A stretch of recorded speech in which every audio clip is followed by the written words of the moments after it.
கண்ணியத்திற்கும் மரியாதைக்கும் உரிய அருமை சகோதரர்களை, அல்லாஹுடைய அளப்பெரும் கருணையில் திருக்குரான் என்பது மிக பெரும் அருள் கருணையாக என்ன செய்கிறது இருக்கிறது.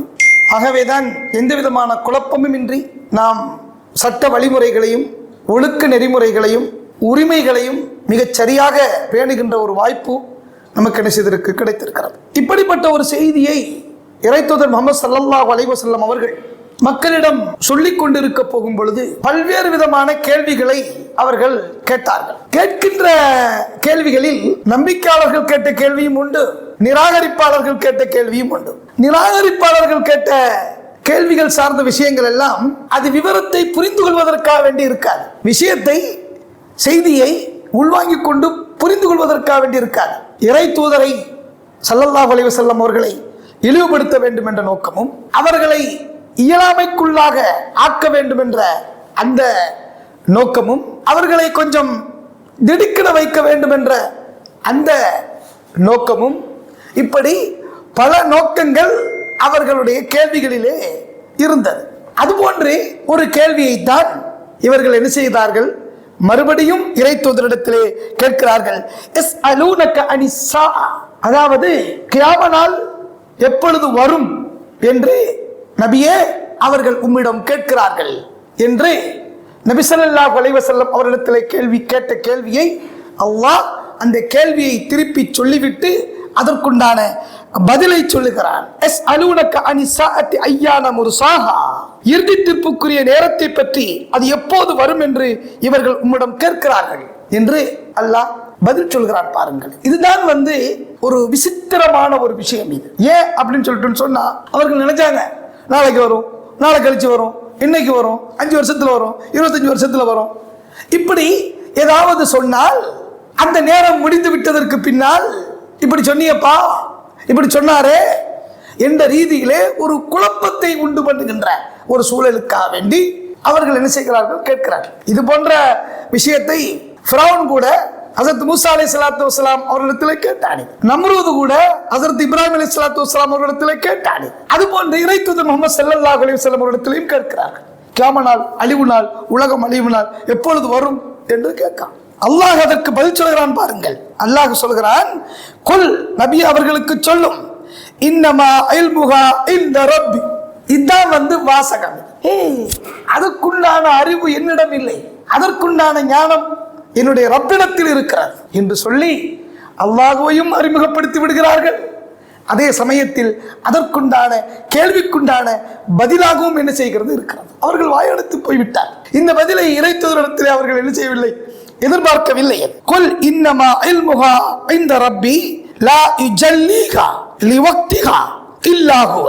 மேலும் அல்லாஹ் அதை தொடர்ந்து சொல்லி காட்டுகிறான், அதை பற்றிய அறிவு என் இறைவனிடமே உள்ளது, அவனே அதற்குரிய நேரத்தில் அதனை வெளிப்படுத்துவான். அவன் தானே பூமியை படைச்சா, அவன் தானே உலகத்தை படைச்சா, அவன் தானே ஒன்ன படைச்சா, அவன் தானே எல்லையை படைச்சா, அவனே கியாமத்தையும் உருவாக்கி வைத்திருக்கிறான். அதை எப்பொழுது வெளிப்படுத்த வேண்டுமோ, அவன் எப்போ வெளிப்படுத்த நினைக்கிறானோ அப்போ அவன் என்ன செய்வான், அதை வெளிப்படுத்துவான். வானங்களிலும் பூமியிலும், அதாவது சகுலத்து ஃபி ஸமாவாதி வல் அர்ள் லா தஅதீகும் இல்லா பக்தா. அல்லாஹ் குறிப்பிட்டு காமிக்கிறான். இது அதை பற்றி நீர் ஆராய்ந்து கொண்டிருப்பவரை போல உம்மை கருதி உம்மிடம் கியாம நாள் எப்போ வரும்னு சொல்லிட்டு ஆராய்ச்சி செஞ்சு ஒரு முடிவை நீங்க வச்சிருப்ப, ஆகவே அதை நம்ம கேட்டுக்கிட்டு வருவோம் அப்படிங்கிற ரீதியில் அவர்கள் உம்மிடம் என்ன செய்திருக்கிறார்கள், வந்திருக்கிறார்கள்.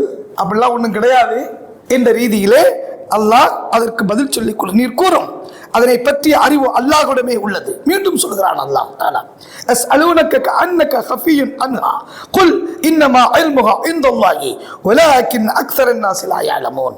அதை பற்றிய அறிவு அல்லாஹ்விடமே உள்ளது, ஆயினும் மக்களில் பெரும்பாலோர் இவ்வுண்மையை அறிந்திருக்கவில்லை என்ற ரீதியிலே அல்லாஹ் இந்த விஷயத்தை குறிப்பிட்டு காமிக்கிறான். எவ்வளவு பெரிய லாஜிக்கான ஒரு உணர்வு பூர்வமான நடைபெறக்கூடிய ஒரு விஷயத்தை எந்த அளவுக்கு அழுத்தமாக ஆழமாக அவர்களுடைய கேள்விக்கு பதிலளித்திருக்கிறான் என்பதை பார்க்கவும். அத்துடன் நிப்பாட்டவில்லை, இறை தூதர் ஸல்லல்லாஹு அலைஹி வஸல்லம் அவர்களுக்கு அல்லாஹ் மறுபடியும் சொல்லிக் கொடுக்கிறான். நபியே அவர்களிடம் நீர் கூறும், குல் லா அம்லிகு லினஃப்ஸி நஃப்அன் வலா ضرன் இல்லா மா ஷா அல்லாஹ். நான் எனக்கு எவ்வித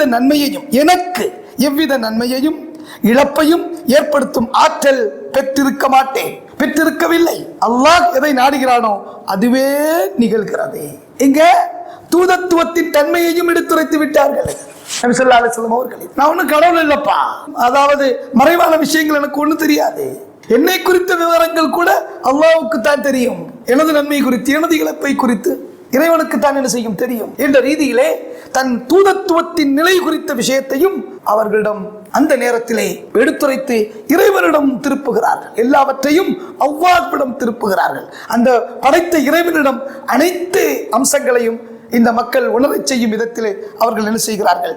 திருப்புகிறார்கள். குல் லா அம்லிகு லினஃப்ஸி நஃபஅன் வலா ضرன் இல்லா மா ஷா அல்லாஹ் வலவ் குன்து அஅலமுல் கைப லஸ்தக்ஸர்து மின் கைரின் வலா மஸ்ஸிய ஸூஉ இன் அன இல்லா நதீரும் வ பஷீரும் லிகௌமி யுமினூன். நான் யார் தெரியுமா? இந்த மாதிரியான மறைவான விஷயங்களுக்கு பதில் சொல்லக்கூடியவன் நான் இல்லை, இறைவன் அறிவித்தாலே தவிர என்ற ரீதியிலே மறுபடியும் ரசூல் ஸல்லல்லாஹு அலைஹி வஸல்லம் அவர்கள் இதை அல்லாஹ் சொல்லி காமிக்கிறான். இன் அன இல்லா நதீரும் வ பஷீரும் லிகௌமி யுமினூன். என்னை நம்புகிற மக்களுக்கு நான் எச்சரிக்கை செய்பவனும் நற்செய்தி அறிவிப்பவனுமாகவே இருக்கிறேன். நான் எந்த செய்தியை மக்களுக்கு சொல்கிறோனோ அந்த செய்தியை யார் நம்புகிறார்களோ அவர்களுக்கு எச்சரிக்கை செய்வதற்கும் நன்மாராயம் கூறுவதற்குமானவனாக அனுப்பப்பட்டுள்ளனே தவிர இது போன்ற விஷயங்களுக்கு பதில் சொல்வதற்காக நான் அனுப்பப்படவில்லை என்ற ரீதியிலே அல்லாஹ் இந்த விஷயத்தை ரசூல் ஸல்லல்லாஹு அலைஹி வஸல்லம் அவர்களுக்கு சொல்லச் சொல்கிறான் இந்த கேள்வியின் மூலமாக. ஆக பெருமைமிக்க அருமை சகோதரர்களே சகோதரிகளே, கேள்வி கேட்பது என்பது ஒரு பெரிய விஷயம் அல்ல. ஆனால் அதற்குண்டான பதிலை திருக்குர்ஆன் என்ன சொல்லி இருக்கிறதோ அது போன்று உணர்ந்து அதை ஆய்வு செய்து அதன் அடிப்படையில் அதன் மீது நம்பிக்கை வைத்து அதன் அடிப்படையில் செயல்பட போகும் பொழுதுதான் இந்த குர்ஆனை நாம் முழுமையாக நம்புகிறோம், நடைமுறைப்படுத்துகிறோம், எட்டி வைக்கிறோம் என்பதற்குண்டான பொருளாக அமையும்.